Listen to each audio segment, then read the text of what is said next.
बावजूद ये 10 कपड़े पहने रहे थे। अब वह कमजोर सिंफ है, उसके बावजूद बिल्कुल मामूली कपड़े पहने रहती हैं। इसी से आप अंदाजा लगा लें कि किस कदर फैशन का भूत सवार है। और इसी तरह आने वाले 10-20 साल के बाद कसरत से ज़नाकारी होगी, लोग उसे जिंदगी का हिस्सा समझ लेंगे और कोई बुरा समझने वाला नहीं होगा। उसका आगाज इसी तरह से होगा, खेल तमाशों से होगा। लोग समझेंगे मैं दीन की खिदमत कर रहा हूं, हालांकि वह तमाशा करवा रहे होते हैं। मस्जिदों में तमाशा होगा, ईदगाहों में तमाशा होगा। अब तो तमाशा उर्स में शुरू हो गया है। शेख चिल्ली आते हैं और वो लोगों को हंसाते हैं, लोग हंसने के लिए जमा होते हैं। अब लोगों का मकसद हंसना ही रह गया है और तफरीह करना रह गया है। वरना जिन बुजुर्गों ने उस खानकाह को सजाया, जिन्होंने पूरे इलाके में दीन की तबलीग की, उन बुजुर्गों की जिंदगी का मुताला किया जाए। उन्होंने जी भर के जौ की रोटी भी जिंदगी भर नहीं खाई, उन्होंने जिंदगी भर कायदे का कपड़ा नहीं पहना। उन बुजुर्गों ने लंगर चला के गरीबों, मिस्किनों, माजूरों और आम गरीबों के खाने का इंतजाम किया और खुद 40-40 दिन तक लगातार एक खजूर खा के जिंदा रहे। उनकी खानकाहों से दीन फैला और आज उनके उर्स के नाम पे लोग तमाशा कर रहे हैं। एक शख्स ने कहा था बुजुर्गों, आखिर जमाने में जब हया और शर्म खत्म हो जाए तो समझ लो कि नाजायज बच्चों की तादाद में इजाफा हो गया है। क्योंकि जो जायज बच्चे होंगे उसमें हया का कुछ न कुछ हिस्सा होगा। वह पीछे से आवाज देना गंवारपन है, मस्जिदों में चिल्लाना गंवारपन है, जहां दीनी गुफ्तगू हो वहां चिल्लाना गंवारपन है। अगर कोई वहां चिल्लाता हो इसका मतलब है कि जरूर कहीं ना कहीं कोई मिस है। शर्म और हया बहुत बड़ी नेमत है अल्लाह की। अल हया शुअबतुम मिनल ईमान, हया ईमान का हिस्सा है। उसकी पहचान यह है कि जब हया रुखसत हो जाए तो आदमी की जबान बहक जाती है। बाप के सामने चिल्लाता है, आलिमों के सामने चिल्लाता है, मस्जिदों के सामने लोग चिल्लाते हैं, अपने समाज के बुजुर्गों के सामने चिल्लाते हैं। समझ जाएं कि जरूर इनकी बुनियाद में खता है। इमाम आज़म अबू हनीफा रज़ी अल्लाह तआला अन्हु, जो करोड़ों हनफियों के इमाम हैं, वो एक जगह खड़े थे। सामने चंद बच्चे गेंद खेल रहे थे। गलती से बच्चों का गेंद इमाम आज़म की तरफ आ गया। सारे बच्चे इधर उधर गली में छुप गए कि इमाम वक्त के सामने कौन जाएगा। लेकिन एक बच्चा ढठाई के साथ आया सामने और गेंद लिया और चला गया। इमाम आज़म ने ख्याल का इजहार किया कि लगता है कि इसकी बेहयाई बताती है कि इसकी बुनियाद में खता है।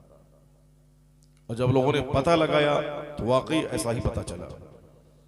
क्योंकि अपने आलिम से शर्माना, माँ बाप का अदब करना, मस्जिदों से हया करना, दीनी दरसगाहों, दीनी जलसों से उसकी इज्जत का ख्याल रखना, वहां से शर्माना, यह नेक लोगों की पहचान है।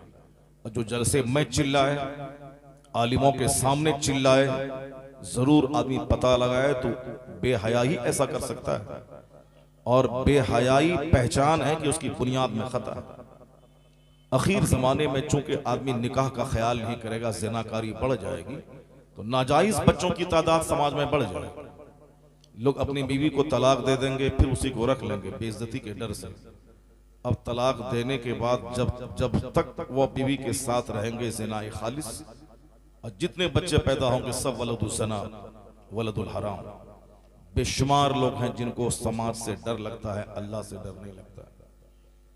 वो शर्माते हुए झूठ बोल जाते हैं कि मैंने तलाक नहीं दिया, वरना बीवी निकाह से निकल जाएगी, दूसरे से शादी करेगी, फिर वो अपनी मर्जी से तलाक देगा। हलाला करने के बाद फिर वापस उनके पास लौट के आएगी, अपनी बीवी दूसरों के पास जाएगी। ये उनको सजा मिलती है, मगर उसे टफ काम समझ करके झूठ बोल देता है कि नहीं किया। अब इस तरह से 2-4 केस अगर समाज में हो गए, और तलाक के बाद अगर 20 बच्चे समाज में पैदा हो गए वलदुल ज़ना, और वो 20 बच्चे आगे चलने के बाद जो उनसे नस्लें पैदा होंगी, आप समझ सकते हैं कि आने वाले दिनों में किस कदर वलदुल हराम की तादाद में इजाफा हो जाएगा। आज जो लोग आलिमों के सामने ढिठाई से बातें करते हैं, जो अपने माँ बाप के सामने आंख दिखाते हैं, जो अपने समाज के सफ़ेद दाढ़ी वालों का एहतराम नहीं करते हैं, जो लोग मस्जिदों, खानकाहों, जलसों और सादात की इज्जत नहीं करते हैं, वो खैर मनाएं अपनी। बाप डफली बजाएं बम्बई में और यहाँ माँ दूसरा काम कर चुकी होती है, ये गोद में खिलाते हैं, मेरा बच्चा है, बच्चा उसका है ही। इस्लाम ने सबसे बड़ा पैगाम हया का दिया। हया, जिस तरह एक कुंवारी लड़कियां अपने माँ बाप से शर्माती हैं, हदीस में आया है कि आकाए दो जहां अलैहिस्सलाम कुंवारी लड़कियों से भी ज्यादा शर्मीले थे। अल्लाह, आका अलैहिस्सलाम की शर्म मशहूर थी पूरे मक्के में उन बेहयाओं के दरमियान, जबकि पूरा मक्का बेहयाई की कीचड़ में लथपथ था। इस्लाम के सूरज से पहले इस कदर अंधकार में, इस कदर डार्कनेस, इस कदर तारीकी थी माहौल में कि बाप अगर मर गया, उसकी दूसरी बीवियों को, सौतेली माओं को बच्चे बाप की छोड़ी हुई जायदाद की तरह अपने कब्जे में कर लेते थे।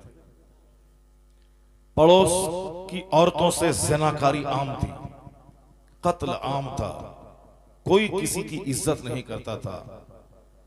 मामूली सी बात में हजारों हजार आदमी का कत्ल होता था। वो अंधकार में समाज था, जिसके बारे में एक बहुत बड़े अंग्रेज मुवर्रिख उन्होंने अपनी किताब में लिखा है, डॉक्टर विलियम म्यूर। वो कहते हैं कि the first peculiarity which attracts our attention towards the Islam is the subdivision of Arabs. Every tribes we are different to another.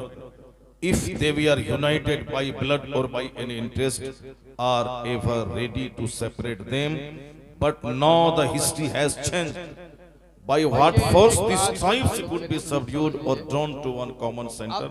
It was solved by Prophet Muhammad. एक Christian कहता है अरब में इस कदर इख्तलाफ था, इंतशार था कि खानदान के लोग अगर शादी ब्याह किसी फंक्शन में एक हो जाते थे, तो जहां शादी खत्म होती फिर एक दूसरे को मारने के लिए तलवार नियाम से नाचने वाले तो अली वाले होते ही नहीं। फंक्शन खत्म हुआ, वो अलग होते हैं, फिर नियाम से बाहर तलवार निकाल, उसको कहते हैं अली वाले, और एक दूसरे को ज़बह करने और कत्ल करने को तैयार रहते थे। इस कदर शरारत का आलम था, जैसे बड़ी मछली छोटी मछली को निगल जाती है, वैसे जिस कबीले की तादाद ज्यादा होती, हम आए कुछ छोटे कबीले वालों को परशोकन नहीं जाना, मार के कुछ पाकर जाएंगे इंशाअल्लाह। तो सिर्फ ये हाथ भी हमें इसलिए उठाना है कि इंतशार का ये आलम नियत से उठाए थे। डॉक्टर विलियम कल क़यामत के दिन ये हाथ ताकत ने अचानक इनकलाब बर्पा किया। हाथ उठाना है। वही लोग जो नफरत में डूबे थे, तलवार की जबान समझते थे, कत्ल की जबान समझते थे, अचानक अंदर से बाहर से क्यों इस तरह बदल गए। एक दस्तरखान पे बैठ के खाना खाने, काले गोरे मिलकर एक साथ एक सफ में खड़े होकर नमाज पढ़ने लगे।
प्यारे हों, उन इदारों की मौजूदगी में लोग उड़ीसा के जंगलियों की तरह काम करें।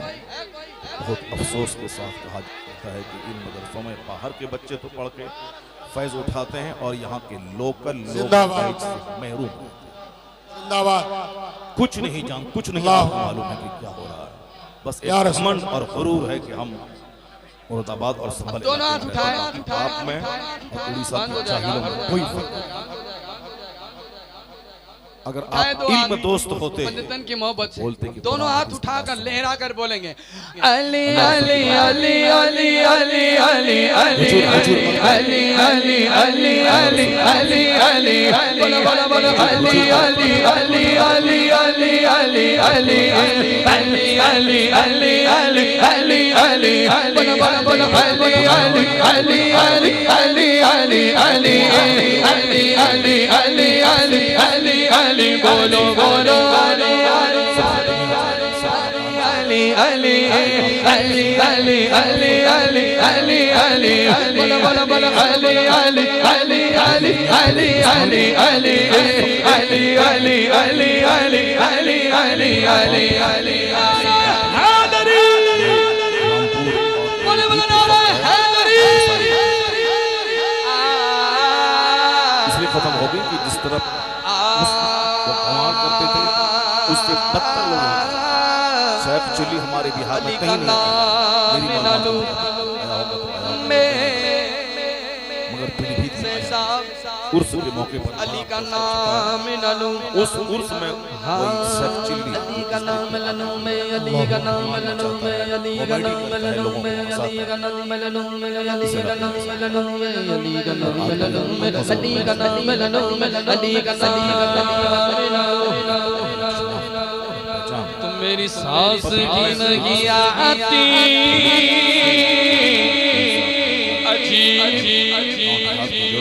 अजीब लोग हैं कहते गया पर हमको हाथ उठाकर बोलेंगे अली अली अली अली अली अली अली अली अली अली अली अली अली अली बोलो बोलो बोलो अली अली अली अली अली अली हैदर अली अली अली अली अली अली बोलो बोलो बोलो बोलो बोलो अली अली अली अली अली अली अली अली अली अली अली अली अली अली अली से करदा तेरे सजदा सादे सरदा तेरे सजदा तू दिल वर्दी का पता पता अली अली अल्लाह ज़ुल्फ़िकार अली हैदर हैदर हैदर हैदर हैदर हैदर उसका कोई असर तुम्हारे समाज में नहीं। अगर तुम लोग इल्म दोस्त होते, इल्म दोस्तों का कोई ख्याल होता तो तुम दीनी गुफ्तगू सुन के बता देते कि हम खेल तमाशा नहीं सुनते हैं हम। हाँ बोलो बोलो बोलो बोलो अली अली अली अली अली अली अली अली अली अली अली अली अली अली बोलो बोलो बोलो बोलो बोलो अली अली अली अली अली अली अली अली अली अली अली अली अली अली अली मौला अली अली मौला मौला मौला मौला सब मिलकर बोलो और ऊंचा बोलो अली अली सब मिलकर बोलो अली अली अली मौला अली अली अली अली अली उसका मौला अली अली उसके मौला अली अली के बाबा अली अली रंग सोगर अली अली अली अली जिद में शहादत अली अली अली का प्यारा अली अली अदर का प्यारा अली अली उस्मान का प्यारा अली अली अली का प्यारा अली अली अदर का प्यारा अली अली उस्मान का प्यारा अली अली मेरा दोस्त का प्यारा अली अली राजा का प्यारा अली अली सैयद का प्यारा अली अली सब का प्यारा अली अली लश्कर अली अली लश्कर अली अली मेरे लश्कर अली अली मिलकर बोलो अली अली उठा कर हाथ उठा कर आवाज़ निकाल सब मिलकर अल्लाह नारे तकबीर, नारे रिसालत, नारे हैदरी, मसलक आला हजरत अल्लामा डॉक्टर शहरयार खान साहिब किबला सुभान अल्लाह। किरदार से बताओ लोग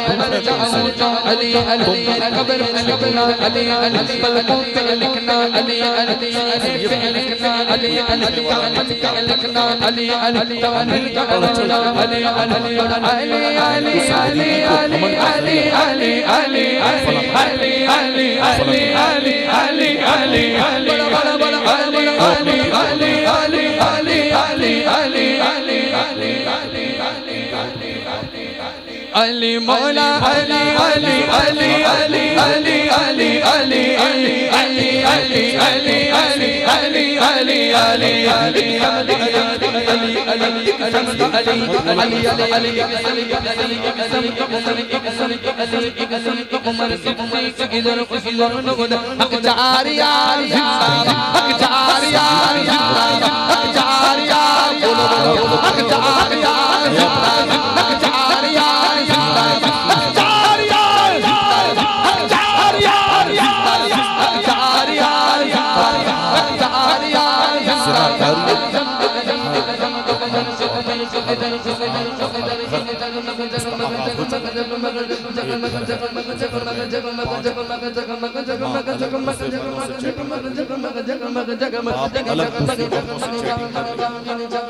जवान बेटा अलग गर्लफ्रेंड से चैट कर रहा है, जवान बेटी अलग बॉयफ्रेंड से चैट कर रहा है। घर हुआ कि अय्याशी का अड्डा हो गया।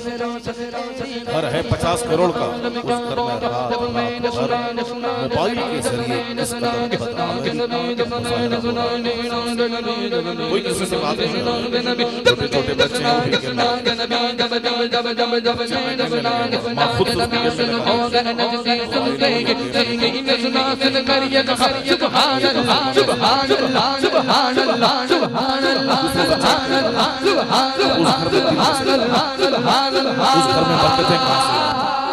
जिस घर के 4 लोग हैं, चारों की सोच बिगड़ी। यही वजह है कि आज पूरी दुनिया में घूमने का एक कल्चर चला हुआ है, घुमक्कड़ का कल्चर। 50 करोड़ का मकान है, वो कश्मीर पहाड़ देखने जा रहे हैं। जिस मकान में फॉल्स सीलिंग है, जिस मकान में ग्रेनाइट मार्बल साहब कीमती सामान लगे, 50 करोड़ का मकान है। मगर अभी 31st नाइट मनाने के लिए लोग गोवा चले जाएंगे। वो गोवा में समंदर के किनारे बालू पे सो जाएंगे, रेत पर सो जाएंगे, समंदर में डुबकी लगाएंगे और रेत पे सो जाएंगे नंगे। 50 करोड़ का घर, सब छोड़ के रेत पे सो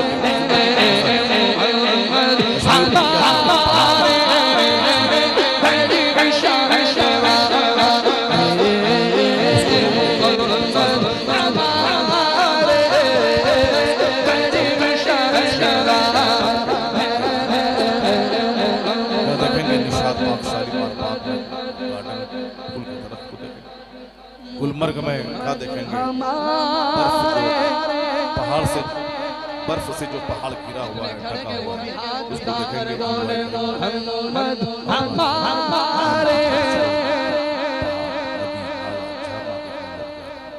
नहीं कुछ हुआ, चलो अजमेर शरीफ का बहाना है,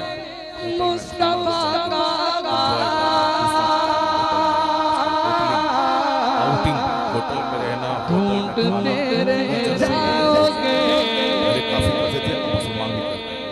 अजमेर का नाम है और घूमने का बहाना। रमजान शरीफ में उम्रा का नाम है, मदीना जाना है और वहाँ जाके आइसक्रीम खड़े खड़े खाना है। मक्का शरीफ का एक नेकी 1 लाख के बराबर है, तो एक गुनाह भी 1 लाख के बराबर। मैंने अपनी आंखों से मक्का शरीफ की गलियों में लोगों को आइसक्रीम खड़े खड़े चलते हुए खाते देखा, चलते चलते पी रहे, इंजॉय कर रहे हैं। उम्रा का नाम है और इंजॉय कर रहे हैं। कश्मीर के बहाने, मदीना के बहाने घूमने चले जाना, आइसक्रीम खाना है, और फिर रात दिन भर सोना है एसी में, और शाम के टाइम में इफ्तार करने के लिए हरम चला जाना है, फिर वहां से आना है। कभी कभी नमाजें लोग छोड़ देते हैं, तरावी की नमाज भी लोग छोड़ देते हैं, बस सिर्फ नाम हुआ उम्रा करके चले। हदीस पाक में आखिर ज़माने में उलमा उम्रा और हज करेंगे सिर्फ नाम और नमूद के लिए, रियाकारी के लिए। अमीर हज करेंगे, उम्रा करेंगे सिर्फ सैरो सियाहत के लिए। गरीब हज करेंगे सिर्फ भीख मांगने के लिए, दौलत बढ़ाने के लिए। अब जाके वहां देख लें, गरीबों को लोग यहां से लेके जाते हैं, उसको छोड़ देते हैं, 3 महीने 2 महीने के अंदर में करोड़ों रुपए कमा के चले आते हैं। बहुत सारे लोग वीजा लिया रमजान में और चले गए, और वहां पूरा महीना मांगते रहते हैं, 2-4-10 लाख रुपए कमा के चले आए। हुजूर ने कहा आखिर जमाने में अमीर लोग घूमने सैरो सियाहत के लिए हज करें, और गरीब लोग मालदार बनने यानी मांगने के लिए हज करें, और जो आलिमों का तबका होगा ये तबका रियाकारी के लिए हज करेंगे। अब वो नात पढ़ेंगे, बोलेंगे आप पैसा दीजिए, हम इसको मदीना में खर्च करेंगे, यानी वो शो करना चाहते हैं मैं मदीना जा रहा हूं। क्यों ऐसा कर रहे हो? हमारे बुजुर्गों ने कहा है कि सुफियान सौरी रदी अल्लाह ताला अन्हु एक शख्स के घर मेहमान हुए, साहिब खाना ने बेटे से कहा कि दूसरी दफा हज में जो बर्तन लाए हैं वो लाओ, उसमें हम हजरत की खिदमत करें उस बर्तन में। हजरत ने कहा कि एक जुमले में तुमने दोनों हज को बर्बाद कर दिया, यानी तुम ये शो करना चाहते हो कि मैं 2 बार हज कर चुका हूं। जहां शो आया बरकत खत्म हो गई, हज गया काम से। अब आप समझ सकते हैं कि किस कदर हुल्लड़बाजी, किस कदर बेहयाओं के माहौल में हम लोग जी रहे हैं। एक इबादत है, उसको भी हमने शो बना दिया। और साहब हमारे बाल बच्चे अंग्रेजों के गुलाम हो गए, और हम दाढ़ी टोपी लेके हाजी बने हुए हैं, और घर में सारे बच्चे आवारा हो गए। सबों के सरों पे बाल हैं फिल्मी स्टाइल के, सबके कपड़े फटे हुए हैं जोकरों की तरह।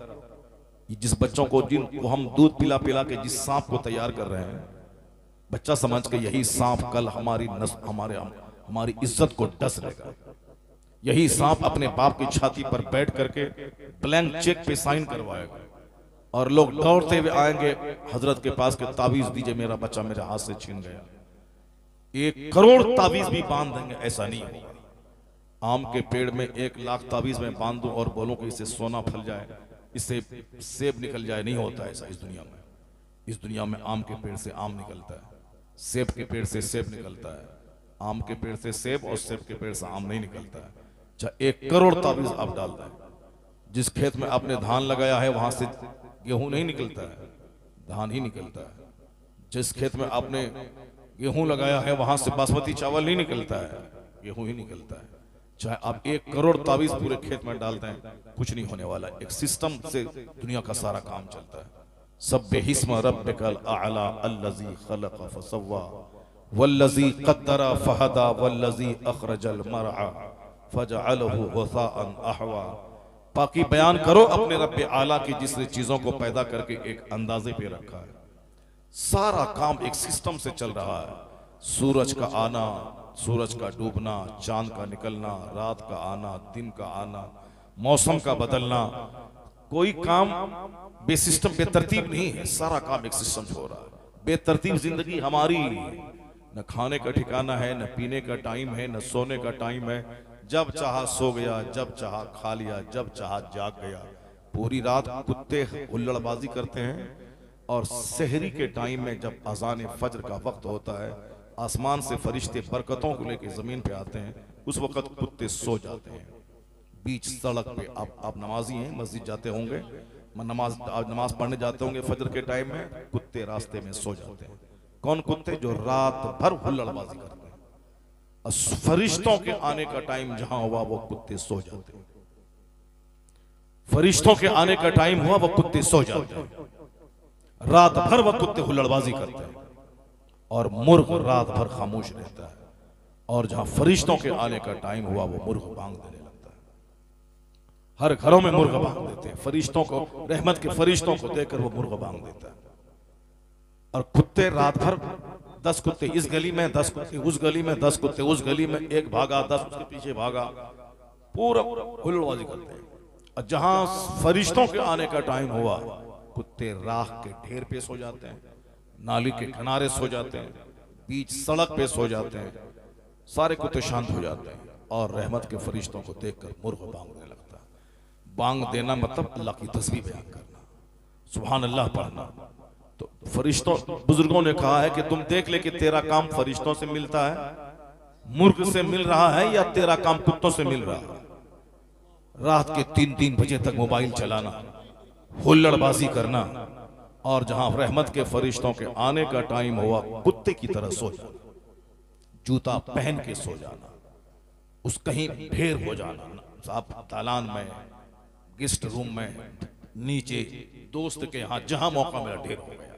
सर के बाल जोकरों की तरह, मुंह में सिर्फ गुटका भरा हुआ जिसे पाखाने की तरह बदबू आ रही है, हाथ में कंगन और गले में चांदी का लॉकेट और सोने की अंगूठी और फटा हुआ पैंट, ऐसा लगता है जैसे किसी अमेरिका के जोकर की का पक्का पैरोकार है। खबरदार याद रख, जिसकी भी तू पैरवी करेगा कयामत के दिन उसी के साथ तू रहेगा।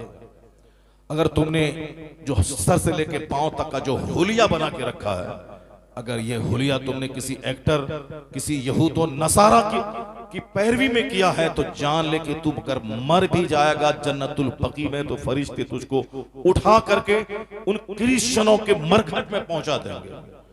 और अगर तुमने हिंदुस्तान में भी बकी के मरने की तमन्ना, बकी में मरने की तमन्ना लेके तू हिंदुस्तान में मर गया, मुस्तफा का सच्चा गुलाम बन के चला गया और मरने की सच्ची तमन्ना थी कि मैं मदीना में मरूं, तो फरिश्ते तेरी लाश हिंदुस्तान से उठा के मदीना पहुंचा देंगे। अल मरअ मअ मन अहब, a man will be with those whom he loves। आदमी उसी के साथ होता है जिससे वह मोहब्बत करता है। अगर मोहब्बत किसी फिल्म के एक्टर से हो तो उसी के साथ जहन्नम जाने के लिए तैयार रहना। और सिर्फ बेटा ही जहन्नम नहीं जाएगा, उसके साथ बाप भी जाएगा। हदीस में आया है कि जब बेटे जवान हो जाएं, उनकी शादी में बाप माँ देर करे। बुखारी शरीफ की हदीस में आया है कि अगर निकाह में ताखीर की वजह से बच्चों का पांव फिसलता है, गुनाह करता है, उस जुर्म में माँ बाप भी शरीक समझे जाते हैं। माँ बाप का जुर्म है कि तुमने शादी में ताखीर क्यों की, तुमने बच्चों को बर्बाद करने में तुम्हारा एक रोल रहा, तुमने शुरू से उसकी निगरानी नहीं की। अभी तो बच्चे डांस पार्टी में माँ बाप अपने बच्चों को लेके जाते हैं और दूसरों के सामने बोलते हैं कि मेरी बेटियां बहुत शानदार डांस करती है, मेरा बेटा बहुत शानदार नाचता है, स्कूल में टॉप लाया है मेरा बेटा, मेरी पोती स्कूल में नाचने में टॉप लाई है, डिस्टिंक्ट पोजीशन लाई है। शर्म गैरत और हया सबका जनाजा उठ गया। ऐ नई तहजीब तेरे सर ही इसका खून है। पहले तो लोग कहते थे मेरी बिटिया को दरूद ताज याद है, मेरी बिटिया को दुआए कनूत कायदे से याद है, मेरी बिटिया को सूरे यासीन, सूरे दुखान, सूरे मुल्क, सूरे मुजम्मिल याद है। लोग कहते थे कि हमारी छोटी सी पोती सुन ले सूरे यासीन, सुन ले इससे सूरे मुल्क, सुन ले इससे सूरे दुखान। चूंकि जो रोजाना सूरे दुखान की तिलावत करे सुबह उस हालत में उठेगा कि 70,000 फरिश्ते उसके लिए दुआए मगफरत करते हैं। जो रोजाना सूरह यासीन शरीफ पढ़ के सोएगा वो अपने घर में ही क्यों ना मर जाए, अल्लाह उसे शहादत का मर्तबा अता फरमाता है। जो रोजाना सूरह मुल्क पढ़ के सोता है, अल्लाह ताला उसे अज़ाब कब्र से रिहाई अता फरमा देता है। जो रोजाना पाबंदी से सूरह मुजम्मिल पढ़ ले, अल्लाह ताला उसे किसी न किसी दिन ख्वाब में अपने महबूब का दीदार करवा देता है। और जो पाबंदी से सूरह वाक़िया पढ़ ले शाम में, उसका घर गरीबी और फाका से महफूज रहता है। हजरत उस्मान गनी रज़ी अल्लाह ताला अन्हु अब्दुल्ला इब्ने मसूद को कहा कि आपकी बेटियां जवान हो गई हैं, मैं उसे कुछ माल देना चाहता हूं, कुछ माल ले लें ताकि उनकी परवरिश हो, बेटियां आपकी जवान हो गई हैं। हजरत अब्दुल्ला इब्ने मसूद ने कहा आपके माल की मेरी बेटियों को कोई जरूरत नहीं है, मैंने अपनी बेटियों को सूरे वाक़िया पढ़ना सिखा दिया। सुभान अल्लाह, सुभान अल्लाह। पहले लोग कहते थे मेरी बेटी सूरे वाक़िया याद कर चुकी है, और आज ये हाजी साहब कहते हैं कि हमारी पोती इस कदर नाची है कि स्कूल में सारे लोग झूम गए हैं, बिल्कुल डिस्टिंक्ट पोजीशन में लाया है। किस कदर कहां थे हम, कहां पहुंच गए, कहां थे हम और हम कहां पहुंच गए। हमारे बुजुर्गों ने हमें जो विरासत दी है, हमारे बुजुर्गों ने जो खानकाही निज़ाम छोड़ा है, हमारे बुजुर्गों ने जो मदरसे की सूरत में हमारी तरबियत का एक केंद्र हमको दिया है, हमारे बुजुर्गों ने सीरत के जलसों में वाज के जरिया जो हमारे दिलों की सख्ती को दूर करने का एक जबरदस्त जरिया दिया है, हमने इसको किस कदर बेदर्दी के साथ पामाल कर दिया। हमने इसे मुशायरा बना दिया, हमने इसे मुशायरा तो मुशायरा, हमने इसे अब साहब उसको नाच गानों की तरह उसको हमने एक रिलैक्सेशन का एक जरिया हमने बना दिया। तन्हाई में बैठकर गौर करने के कहां पहुंचना था, कहां पहुंच गए। एक तो बच्चे ऐसे ही लुच्चे हो गए, सर से लेके पांव तक लगता नहीं मुसलमान का बच्चा है, न सर का बाल, न उसका कपड़ा, न उसका हाथ, न उसकी गर्दन, न उसका पूरा वजूद बताए कि मुसलमान का वजूद है। सारा वजूद उसका गैरों की तरह लगता है। सर से लेके पांव तक। मुंह में गुटखा देख लें, जिस गुटखे के बारे में आया है कि गुटखा पाबंदी से खाएगा तो उसका वह हिजड़ा हो जाएगा, नामर्द हो जाएगा। ज़िनाकारी को बढ़ाने में इसका भी हाथ रहेगा, चूंकि वो अपनी बीवी के काबिल नहीं रहेगा तो उनकी बीवी नौकर और ड्राइवर के साथ ज़िना करेगी, चूंकि ये खुद हिजड़ा रहेगा। बचपन से गुटखा खा खा के हिजड़ा हो गया। अब जब बीवी के काबिल नहीं है मगर घर वालों ने शादी करा दी, जब शादी करा दी तो अब बेइज्जती से बचने के लिए क्या करेगा? उनका ड्राइवर उसकी बीवी के साथ सोबत करेगा और ये मुंह देखता रहेगा, चूंकि कमजोर, इसके पास ताकत नहीं है।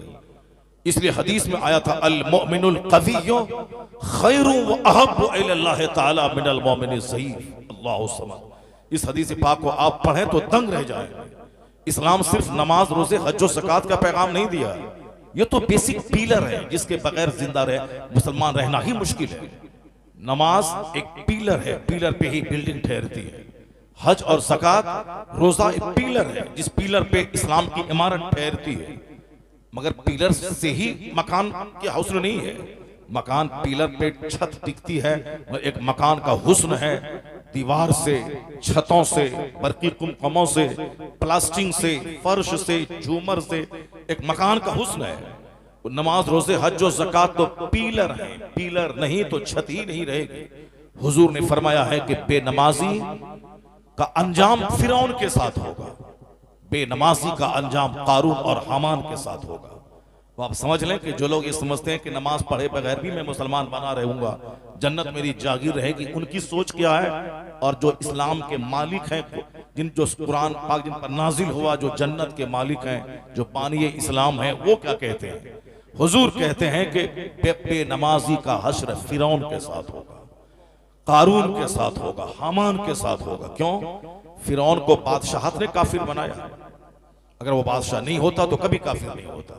तो जिसको अपना मर्तबा यानी सांसद, विधायक, वार्ड काउंसलर साहब, मेंबर, चेयरमैन, गांव का प्रधान, अगर प्रधानी के मनसब की वजह से किसी को नमाज पढ़ने की फुर्सत ना मिलती हो तो उसका अंजाम फिरौन के साथ में होगा। कारून बहुत बड़ा बिजनेसमैन था, इतना बड़ा बिजनेसमैन कि पहले वह तौरेत का जबरदस्त कारी था, बहुत शानदार किरात करता था तौरेत की। लेकिन इतनी दौलतें अल्लाह ने उनको दे दी, बिजनेस किया उसने कि जब ज़कात के बारे में कानून सुनाया मूसा अलैहिस्सलाम ने, पहले मूसा अलैहिस्सलाम का साथ देने वाला, उनके साथ तौरेत पढ़ने वाला बेहतरीन कारी, और जहां ज़कात निकाला करोड़ों का माल ज़कात में निकल गया। तो अब उसकी प्लानिंग बदल गई कि अब मूसा अलैहिस्सलाम पर इल्जाम लगा दिए जाएं ताकि ये डिमोरलाइज हो जाए, ताकि उसको ज़कात निकालने की जरूरत नहीं पड़े। ये हिंदू मुशरिकाना ज़हनियत आज भी है कि मस्जिद का कोई इमाम अगर हक बोलने वाला हो लोग उसको 1 महीना तक रहने नहीं देते, चूंकि मुतवल्ली की बदअमली पे जब उनकी तकरीर ज़र्ब मारती है मुतवल्ली तिल मिला जाता है, और तिल मिलाता है उसको उल्टी और मतली होने लगती है, दूसरे ही दिन उसको मस्जिद से खारजा कर देता है। ये हिंदुआना, मुशरिकाना और फिरौनी खसलत है। चूंकि कारून को जब बहुत सारा माल ज़कात में निकला तो उसने मूसा अलैहिस्सलाम पर इल्जाम लगाने के लिए एक तरकीब सोची। एक औरत को माल का लालच देके बहलाया, फुसलाया और कहा मैं जब खिताब करेंगे मूसा अलैहिस्सलाम और उस वक्त मैं तुमको इशारा करूंगा तो तुम उठ के कह देना कि मेरे पेट में जो हमल है, बच्चा है, ये इन्हीं का है। माअज़ल्लाह, 1000 बार माअज़ल्लाह। किस कदर गलीज़ इल्जाम की तैयारी उस बदबख्त ने की, किसके लिए? माल बचाने के लिए। क्योंकि ज़कात में ढेर सारा माल निकल गया, हालांकि ढेर सारा क्या निकलेगा, ज़कात में 40वां हिस्सा माल निकलता है। जिस अल्लाह ने मुझको 1 लाख रुपए दिए, 100,000 में अगर मैंने 2,500 निकाल दिए, अपने गरीब भाई को दे दिया, सवाब भी मिला, माल भी बढ़ गया, गरीबों का काम भी हो गया और जन्नत भी मिल गई। इससे उम्दा और क्या काम हो सकता है? जिस अल्लाह ने मुझको 100 लाख दिए, 100,000 दिए, मैंने 2,500 निकाल दिया। जिस अल्लाह ने मुझको 100 लाख 1 करोड़ दिया, कहां 100 लाख और कहां 2.5 लाख, 2.5 लाख मैंने ज़कात में दे दिए। अब वो 2.5 लाख से 2, 4, 10, 20, 50 गरीबों का काम भी बन गया, उनके घर में चूल्हे जल गए और मेरे अपने भाई का काम हुआ और अल्लाह ने सवाब भी दे दिया और माल को भी बढ़ा दिया। ज़कात से माल बढ़ता है, ज़कात से माल पाक होता है, ज़कात से नेकी मिलती है, जन्नत मिलती है। मगर ये अच्छे गंदे दिमाग में ये बात नहीं आती। उनको सोचना चाहिए था कि इतने खरबों का माल जिस रब ने दिया, अगर करोड़ों की ज़कात में करोड़ों का माल निकल रहा है तो हर्ज ही क्या है। मैं आज 1 करोड़ निकालूंगा, कल 10 करोड़ अल्लाह हमको दे देगा, क्योंकि वादा है ज़कात से माल पाक भी होता है, ज़कात से माल बढ़ता भी है। उन्होंने एक गलत इल्जाम लगाया, जनाब मूसा अलैहिस्सलाम से कहा कि बनी इस्राइल बैठे हुए हैं, चलिए आप वहां तकरीर कीजिए। मूसा अलैहिस्सलाम गए और आपने तकरीर शुरू की, और तकरीर में यही कहा, आपने इस्लाम का कानून सुनाना शुरू किया कि अगर कोई कुंवारा ज़िना करे तो 100 कोड़े मारे जाएं, शादीशुदा ज़िना करे तो उसे इस कदर पत्थर मारा जाए कि मर जाए। कहा कि रुक जाइए, फला औरत का ख्याल है कि आपने उनके साथ मुंह काला किया है। उसने इशारा किया उस औरत को, औरत उठी, मगर मूसा अलैहिस्सलाम को देखने के बाद थर थर कांपने लगी। हैबत के साथ वो सच उगल दी कि कारून ने मुझको माल का लालच दिला के आप पर इल्जाम लगाने के लिए मुझको तैयार किया है, और आप बरी हैं, इसका इल्जाम गलत है। मूसा अलैहिस्सलाम की आंखों से खुशी के आंसू निकल गए, मगर एक तरफ जलाल ये था कि इस जालिम ने इतना घिनौना और खतरनाक इल्जाम लगाया। इलाही तू इसे पकड़ ले। कहा मैंने जमीन तेरे हवाले किया, तू जो चाहे इसको हुक्म दे। जनाब मूसा अलैहिस्सलाम ने कहा जमीन कारून को निगल ले। जब कारून को जमीन निगलने लगी तो कहा लगता है कि मेरे सारे माल पे मूसा कब्जा कर लेंगे। मूसा अलैहिस्सलाम ने कहा कि जमीन इनके सारे खजानों समेत इसको निगल ले। पूरे खजानों समेत फिर कारून धंसता चला गया, कयामत तक धंसता चला जाएगा। जनाब मूसा अलैहिस्सलाम पर खतरनाक इल्जाम उस शख्स ने लगाया, बड़ा बिजनेसमैन था वो। बिजनेस और माल की मोहब्बत ने उसको काफिर बनाया। आज भी जो बिजनेस की वजह से नमाज पढ़ने की फुर्सत नहीं मिलती हो, उसका अंजाम कारून के साथ ना होगा। जिसको दुकान की वजह से नमाज पढ़ने की फुर्सत न मिलती हो, 12 घंटे फजर से लेकर जोहर तक 8 घंटे में कोई नमाज फर्ज नहीं है। फजर की नमाज के बाद जोहर तक कोई नमाज फर्ज नहीं है, क्योंकि वो टाइम अल्लाह ने कमाने के लिए दी। खूब कमाओ, दुकान में जाओ, फैक्ट्री में जाओ, ऑफिस में जाओ, स्कूल में जाओ, जहां जाना है जाओ, कमाओ। फजर की 2 रकात नमाज पढ़ने के बाद, 2 रकात सुन्नत, 2 रकात फर्ज पढ़ने के बाद निकल जाओ, जमीन पे फैल जाओ। उससे लेके जोहर तक कोई नमाज बीच में फर्ज नहीं है। 8 घंटे जी भर के काम करो। ये दुनिया है, दुनिया का काम इस तरह करो कि जैसे लगे कि मुझको 50,000 साल तक दुनिया में रहना।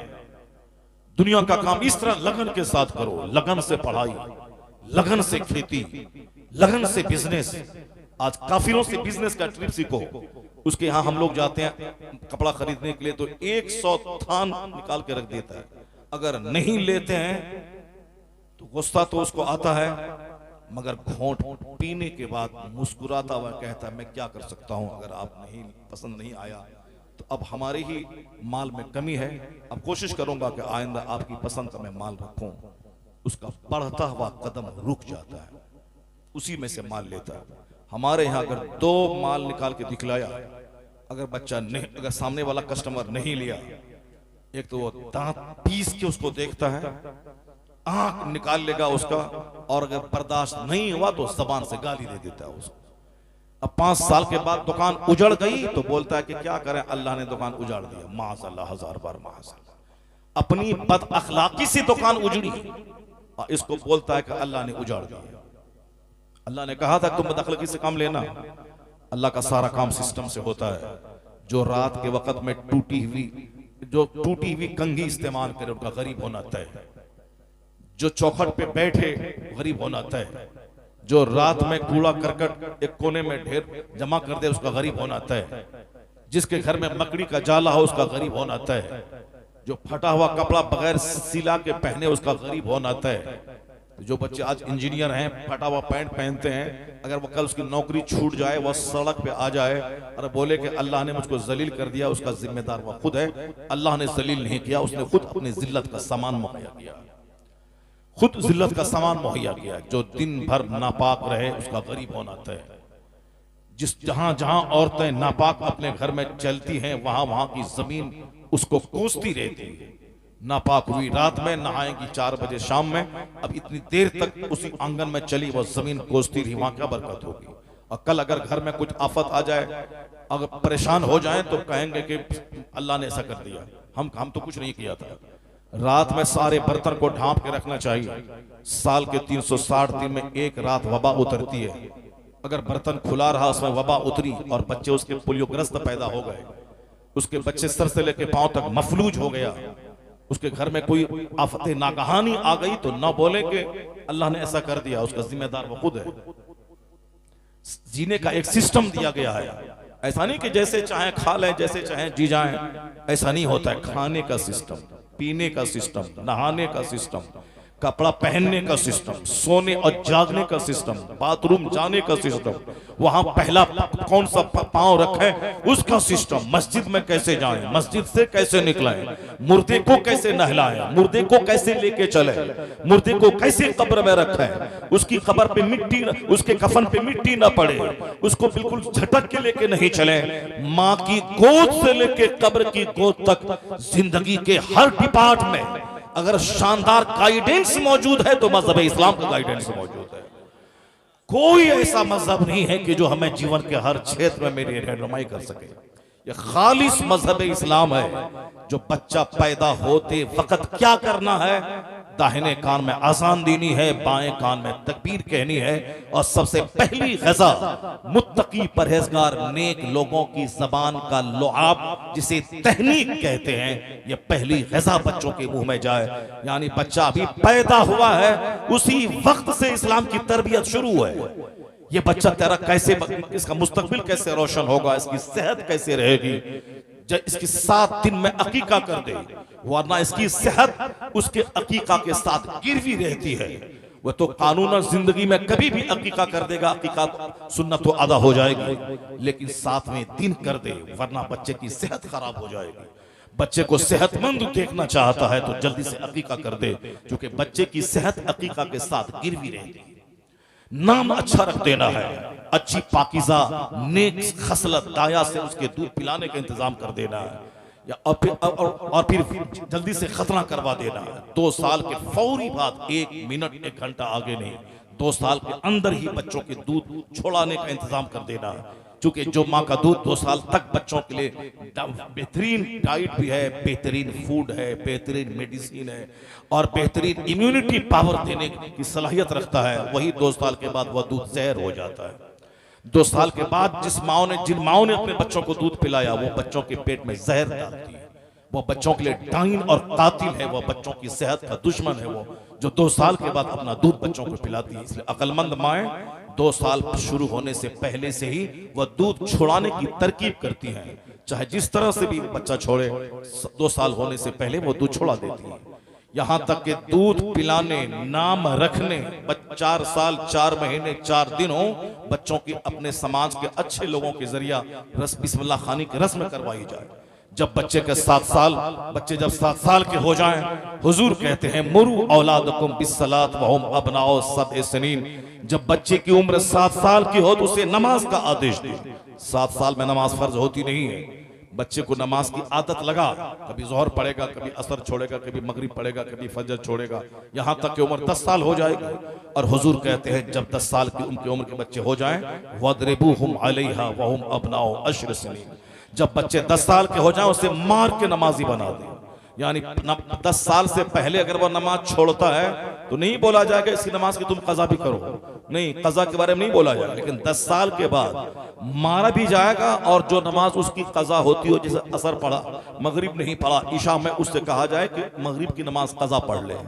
अगरचे 10 साल में भी नमाज फर्ज होती नहीं है, लेकिन हिकमत यही है कि मार के उसको नमाजी बना दे, ताकि 11 साल में, 12 साल में, 13 साल में, जिस दिन नाइट फॉल हुआ, जिस दिन बच्चा जवान हुआ, जिस दिन 9 साल के बाद औरत को, लड़कियों को माहाना खून आया, उस दिन से वह जवान हुई, अब मरते दम तक नमाज फर्ज है, किसी हालत में माफ नहीं है। ज़कात फर्ज है जब माल हो, हज फर्ज है जब मक्का जाने आने की इस्तिताअत हो, रोजा फर्ज है साल में एक बार, मगर नमाज पंजगाना हर गरीब, अमीर, शहरी, देहाती, मुसलमान, हाकिम, महकूम, गुलाम, मालिक सब पर फर्ज है। चूंकि ये सबसे बड़ा फर्ज है, अल्लाह की जमीन, अल्लाह का आसमान, अल्लाह की दी हुई रोजी, अल्लाह की दी हुई हवा, सारी नेमतें अल्लाह की। तो जब 24 घंटे में अल्लाह की नेमतों का इस्तेमाल करता हो तो उस नेमत का शुक्राना यही है कि मैं फजर के बाद 8 घंटे काम करूं, फिर जोहर में मैं अल्लाह के सामने हाजिर हो जाऊं, फिर 3 घंटे काम करूं, फिर अस्र में हाजिर हो जाऊं, फिर 2 घंटे बाजार में सौदा सलफ खरीदूं, फिर मगरिब में हाजिर हो जाऊं, फिर 2 घंटे बाल बच्चों के दरमियान रहूं, फिर ईशा में हाजिर हो जाऊं, फिर 8 घंटे की गहरी नींद लूं, फिर सबसे उठने के बाद सबसे पहले, दुकान जाने से पहले, बाजार जाने से पहले, सबसे पहले मैं मस्जिद का रुख करूं ताकि रब करीम को मैं सजदा करूं। जिस रब ने मुझे 8 घंटे गहरी नींद देकर पिछले दिन की सारी थकावट को दूर करने का इंतजाम फरमा दिया, मैं फ्रेश हूं, 8 घंटे सोने के बाद दोबारा 8 घंटे काम करूंगा। तो जितनी बड़ी नेमत अल्लाह ने मुझको दी है उसका शुक्राना यही है कि मैं 4 रकात नमाज फजर अदा कर लूं।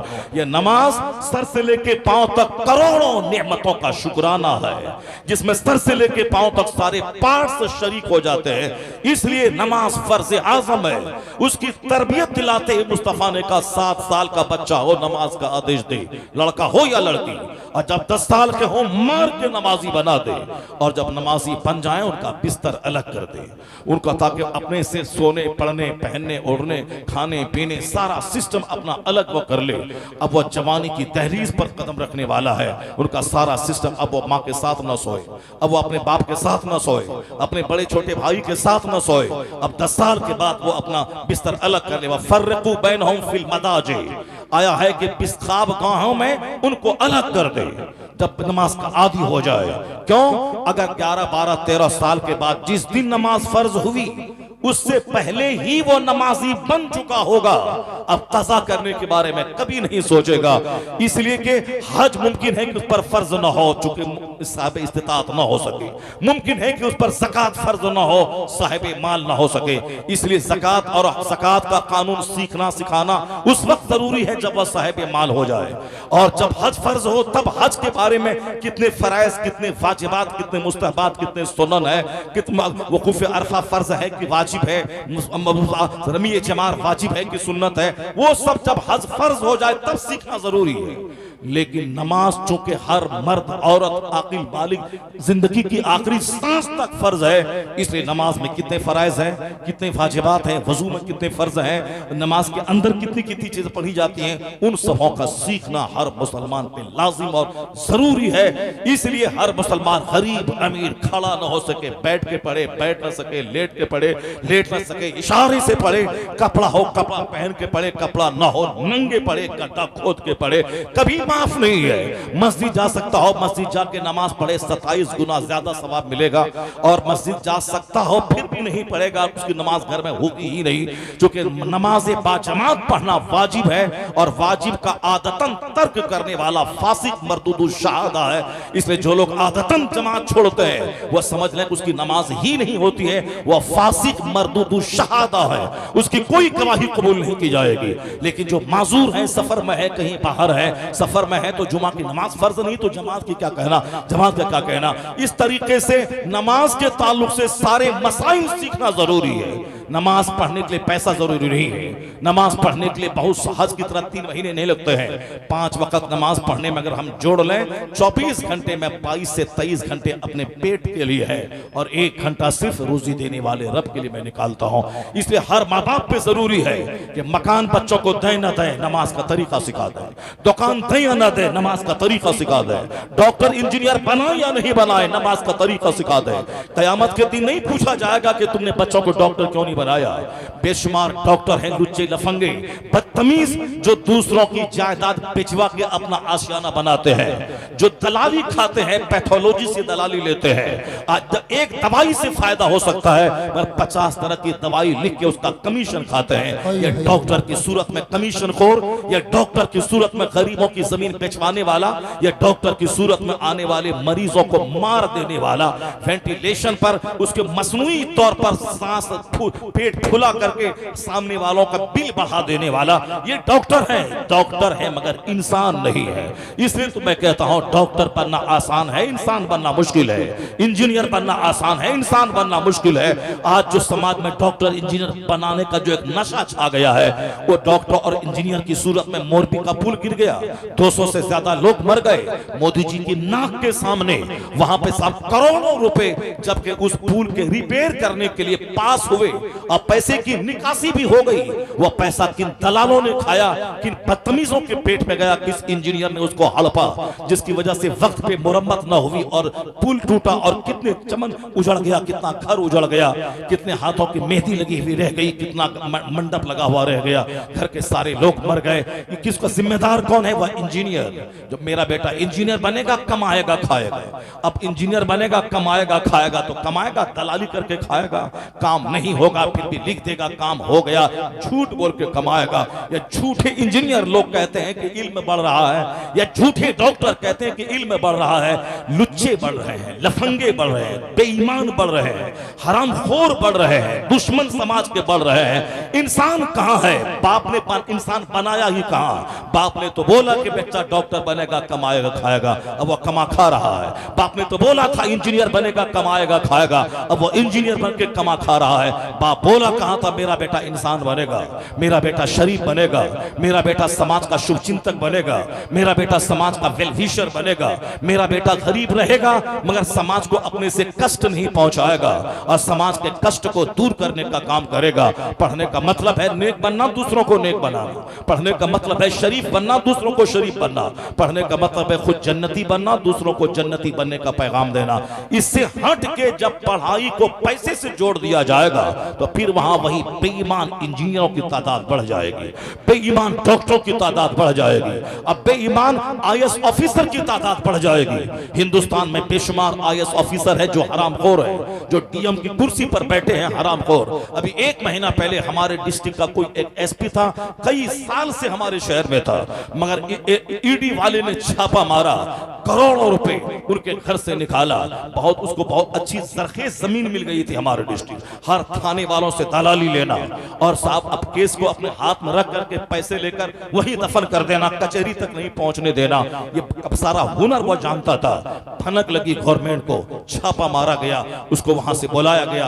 अब सिगरेट का चक्कर लगाने को छोड़ दिया। आईएएस ऑफिसर आईएएसपी है जिन्होंने जो हिंदुस्तान का हाई क्लास का कंपटीशन होता है यूपीएससी यानी यूनियन पब्लिक सर्विस कमीशन, उससे बड़ा कोई जॉब ही नहीं माना जाता है, जिसमें पास करने के बाद आदमी डीएम होता है और एसपी बनता है। आईएएस है तो डीएम बनेगा, आईपीएस है तो वो एसपी बनेगा। हाई क्लास का जॉब। एक डीएम डिस्ट्रिक्ट का मालिक होता है। एमएलए एमपी है अपनी जगह, लोगों ने वोट दिया, जीत गया, मंत्री रहा 5 साल, अगले साल हार गया, जाओ सड़क साफ हो जाओ।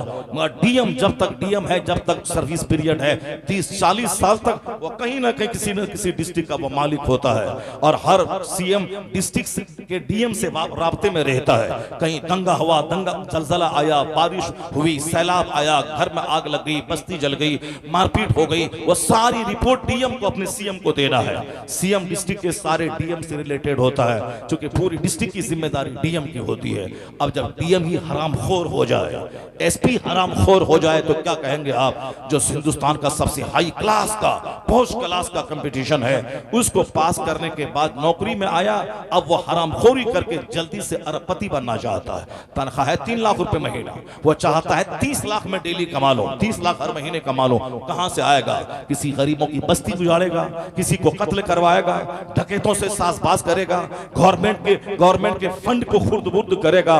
पढ़े लिखों की सूरत में बेईमान एसपी, बेईमान दारोगा जो 10 रुपए की खातिर सब्जी बेचने वाले के सामने भिखारी बन जाए। गवर्नमेंट तनख्वाह देती है 80,000 रुपए माहाना, 80,000 से पेट नहीं भरा और सामने सब्जी बेचने वाली से कहता है कि पैसा लाओ। अब वो 10 रुपए दिया, अपना मस्त हो गया।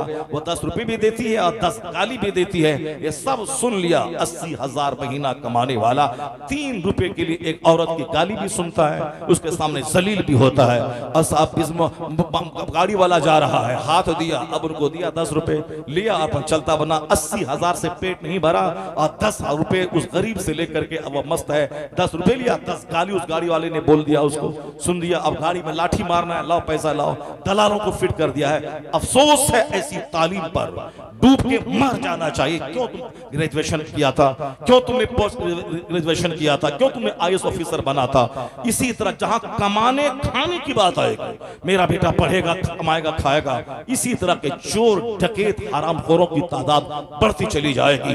एक दरसगाह है मदरसा, जहां पहले ही दिन बच्चों की घुट्टी में पिलाया जाता है, बेटा झूठ बोलना हराम है, सारी शराब पीना हराम है, माँ बाप की तौहीन करना हराम है, दूसरों को ठगना हराम है। और जिस दिन दस्तार बंदी होती है 10 साल के बाद, उस दिन भी कहा जाता है नमाज छोड़ना हराम है, ज़कात छोड़ना हराम है, माँ बाप को सताना हराम है। पढ़ने का मकसद इंसान बनना है, तो इंसान बनाने की फैक्ट्री है ये मदरसा, जहां केमिस्ट्री और फिजिक्स और बायोलॉजी की तालीम बाद में होती है, अखलाकियात की तालीम पहले होती है, मॉरलिटी की तालीम पहले होती है। यही वजह मदरसा इंसान बनाने की फैक्ट्री था। जब मदरसा आबाद था, समाज शरीफों से भरा था, समाज नेकों से भरा था। लेकिन जब से मदरसा उजड़ गया, गरीबों के चंद बच्चे पढ़ने लगे, मालदारों के बच्चों का पढ़ना अपनी तौहीन मालदार समझने लगे कि मैं अपने बच्चों को पढ़ाऊं, डॉक्टर इंजीनियर बनाऊं, मदरसों में गरीबों के बच्चे पढ़ेंगे। है मेरे संभल का मदरसा, सारा बच्चा बिहार उत्तर प्रदेश के साहब गोरखपुर और देवरिया से आएगा। संभल के देहात गरीबों का बच्चा जिसके पास पढ़ाने के लिए स्कूल में सकत नहीं है, उसका बच्चा पढ़ेगा।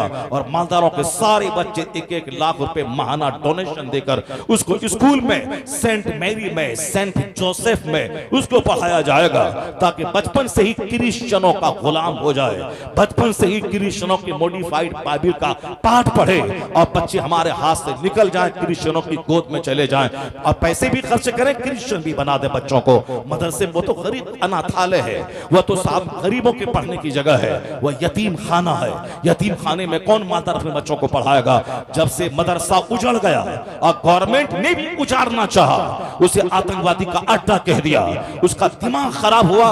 जहां शरीफों की जमात तैयार होती है, जहां नमाजी की जमात तैयार होती है, जहां माँ बाप के फरमाबरदारों की जमात तैयार होती है, जहां दूसरों की करोड़ों की जायदाद एक तरफ रहे, हराम का 1 रुपया न खाने वाला गिरोह तैयार होता है, उसको आतंकवादी समझ में आया।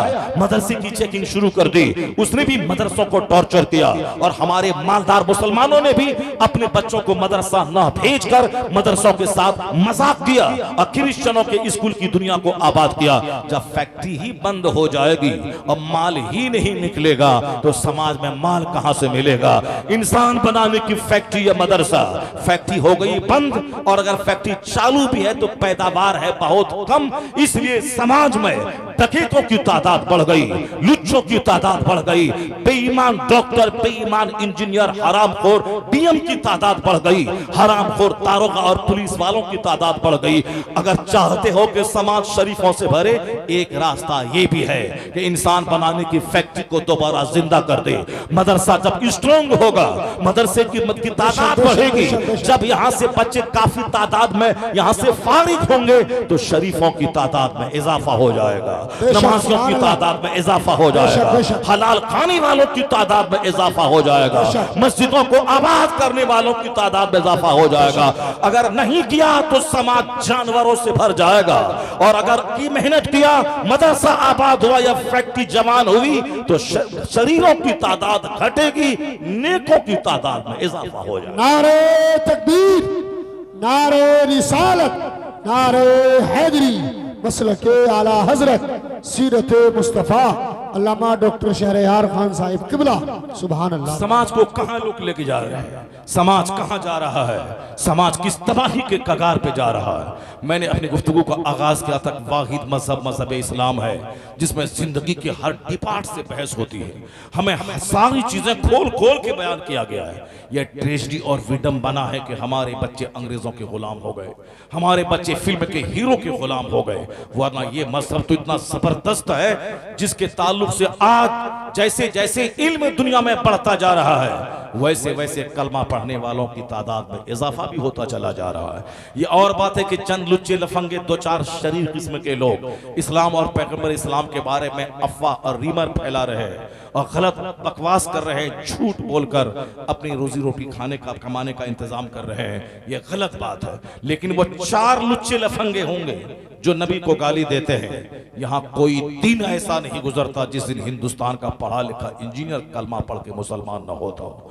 कोई दिन ऐसा नहीं गुजरता जिस दिन अमेरिका का कोई वैज्ञानिक कलमा पढ़ के मुसलमान न होता हो। कोई दिन ऐसा नहीं गुजरता जिस दिन यूरोप का एक दानिश्वर, एक साइंटिस्ट कलमा पढ़ के मोमिन न होता हो। मैं तो मुसलमान हूं, मैं कुछ बोलूंगा तो लोग कहेंगे मुसलमानों को दिल खुश करने के लिए वो इस मुबालका आराई से काम ले रहा है। मगर आप दंग रह जाएंगे कि यूरोप का एक पढ़ा लिखा दानिश्वर कितनी पते की बात कह गया। वो शख्स आज से 50 साल पहले उसने एक रिमार्क किया था। डॉक्टर बर्नार्ड शॉ, जिसकी किताबें हिंदुस्तान के कॉलेजेस में पढ़ाई जाती है। बर्नार्ड शॉ पैदा हुआ यूरोप में, इतना पढ़ा लिखा आदमी है कि भारत के स्कूल और कॉलेज में उसकी किताब पढ़ाई जाती है। मैंने भी जब ग्रेजुएशन कर रहा था उस वक्त भी मैंने डॉक्टर बर्नार्ड शॉ का नाम मैंने सुना था, उसकी किताब मैंने पढ़ी थी। पोस्ट ग्रेजुएशन में भी जब अंग्रेजी लिटरेचर में एमए कर रहा था उस वक्त भी मैंने डॉक्टर बर्नार्ड शॉ के ड्रामास को और उसकी तहरीर को मैंने पढ़ा।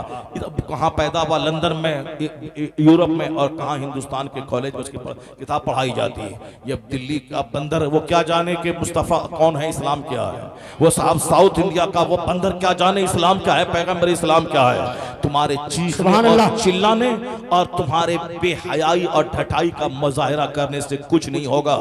तुम तो अपनी औकात बता रहे हो कि मेरे दिल में क्या है।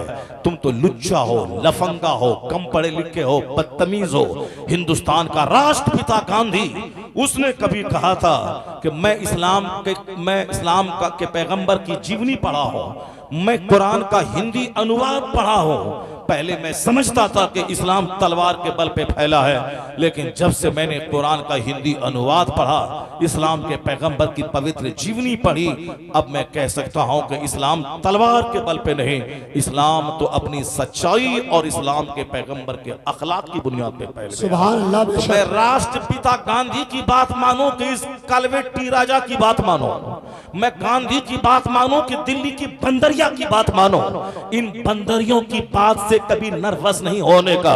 जो दुनिया के बड़े लोग हैं, उन लोगों ने जो अपना दिल खोल के मुस्तफा की तारीफ की है, उसको पढ़ने से ताल्लुक रखता है। यूरोप का दानिश्वर कहता है, और standards by which human greatness may be measured is anyone greater than ही।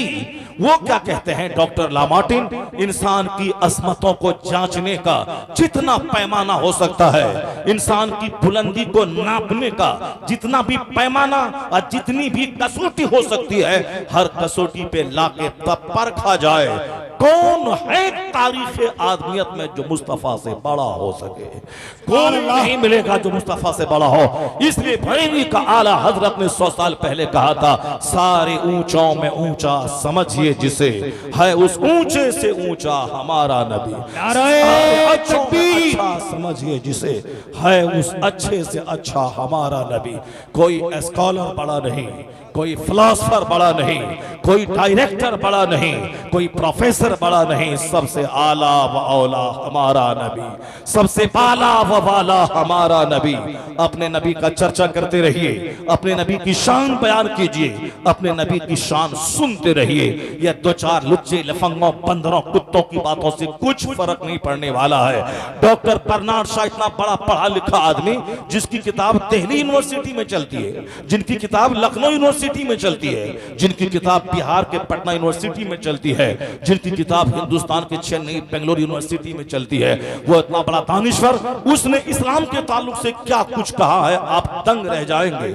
मैं उनको देखूं कि इन बंदरों को देखूं, जो दुनिया का एक बड़ा पढ़ा लिखा आदमी, जिनकी किताबें दर्जनों सैकड़ों यूनिवर्सिटीज में पढ़ाई जाती हैं। पढ़ना और है, किताबों का पढ़ाया जाना और है। वो पढ़ते नहीं, उनकी किताब पढ़ाई जा रही है। वह मर गए, उसकी किताब पढ़ाई जा रही है। उन्होंने क्या कहा आप भी गौर से सुन ले। चाय पान की दुकान पे चिकनी चिकनी चपड़ी बातें करना इस्लाम का मुस्तकबिल बड़ा खतरनाक है। आने वाले दिन में मुसलमानों का क्या होगा, हमारा बिजनेस का क्या होगा। बिजनेस की फिक्र तो है, मगर आज अगर मैं मर गया तो कल कब्र में मेरा क्या होगा। 99 अज़दहा सांप मुझको डसेगा, कब्र में मेरी जहन्नम की तरफ से खिड़की खुल जाएगी, मैं कब्र में झुलस के रह जाऊंगा।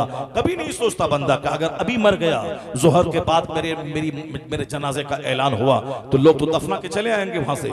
मैं करोड़ों का माल जिसके लिए मैं नमाज छोड़ा, झूठ बोला, ज़कात नहीं दिया, हज में मौखर किया, हज को मौखर किया, वो उसके लिए वो मकान तो रह गया बच्चों के पास, मेरे साथ रहा वो हज ना करने का गुनाह, ज़कात ना देने का गुनाह, नमाज ना पढ़ने का गुनाह, झूठ बोलने का गुनाह सारा लेके हम कब्र में चले गए। और जिस मकान के लिए गुनाह किया वह मकान मेरी बहू के लिए रह गया, और बहू उस मकान में रात के 3 बजे तक मोबाइल चलाती है और वहां चैटिंग करती है।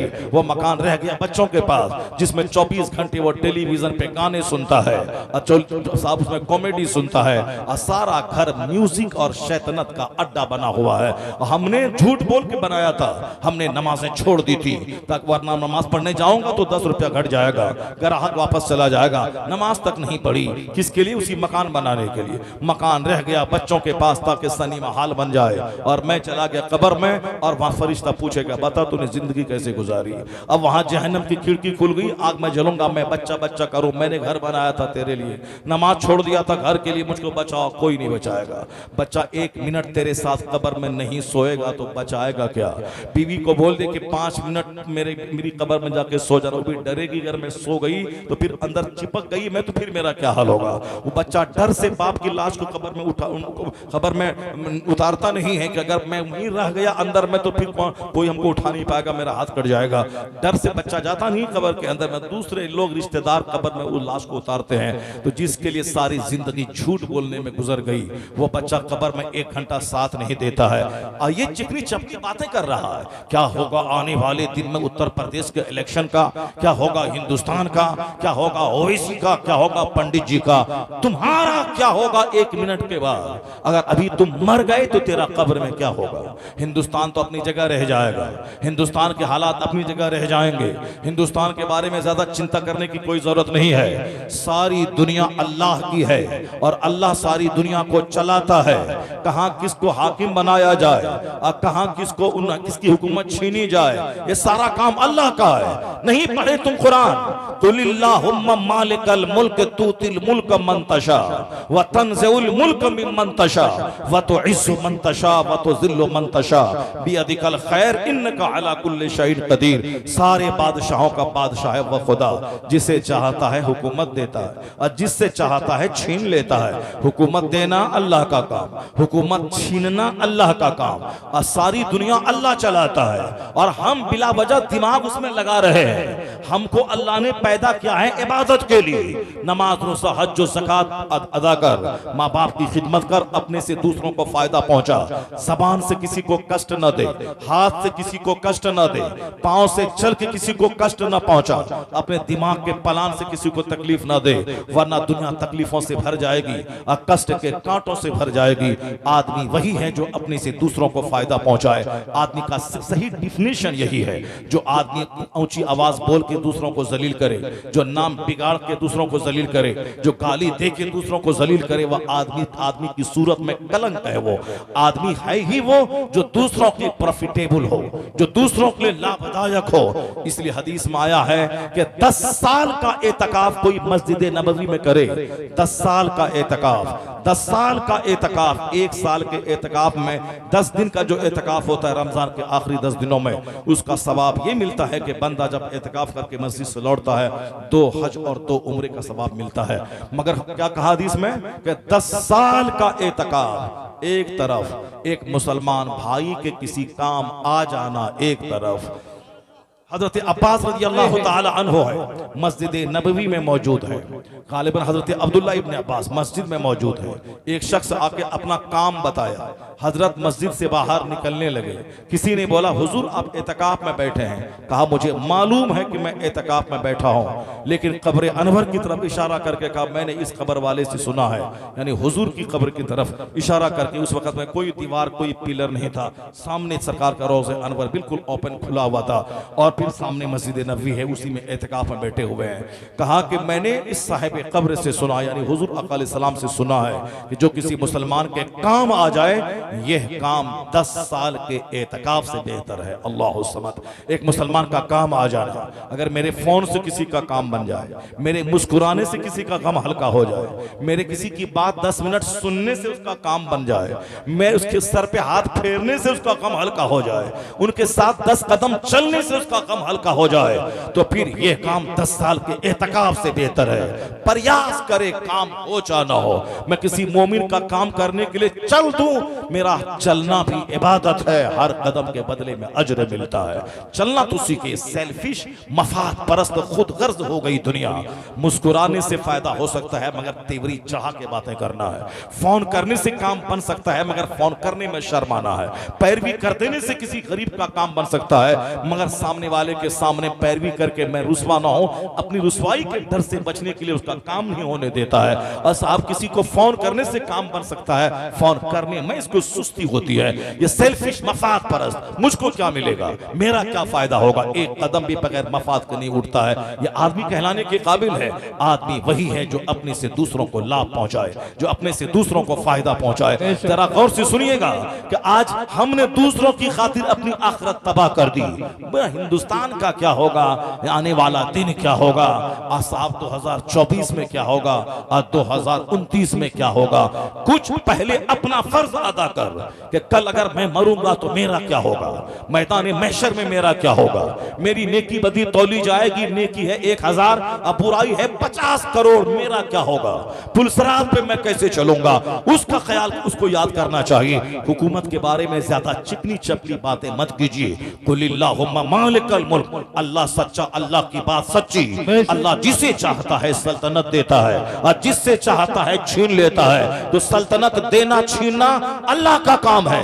हमारा काम वमा खलक़तुल जिन्न वल इंसा इल्ला लियअबुदून, हमारी पैदाइश अल्लाह की इबादत के लिए हुई है। मेरा काम अल्लाह की इबादत, मेरा काम नमाज रोज़े हज व ज़कात, मेरा काम अपने से दूसरों को लाभ पहुंचाना, मेरा काम अपने घर को इस्लामी उसूल का आईनादार बना देना, न कि अपने घर को लड़ाई झगड़े का दंगल बना देना।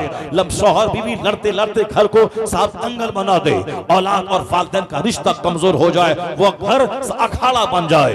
और हर घर आज अखाड़ा बना है। पड़ोसी पड़ोसी से लड़ रहा है, औलाद वालिदैन से लड़ रही है और शौहर बीवी से लड़ रहा है। यानी हर घर में सिर्फ लड़ाई है, झगड़ा है, सुकून नाम की कोई चीज नहीं। हर तरफ खुदकुशी के वारदात है। अरबपति के यहाँ भी फांसी के फंदे पे लोग लटक रहे हैं। गरीब की भी गरीबी से तंग आकर फांसी के फंदे पे लटक रहा है। हुजूर से हट के जो जिएगा वो अरबपति रहे उसे भी जहर खा के मरना पड़ेगा, और हुजूर से हट के अगर गरीब भी जिएगा उसे भी जहर खा के मरना पड़ेगा। इतने टेंशन दुनिया में है, इतनी उलझने दुनिया में है। हुजूर से निगाह हटी तो सिवाय जहर खाने फांसी के फंदे पे लटकने के कोई दूसरा रास्ता नहीं है। और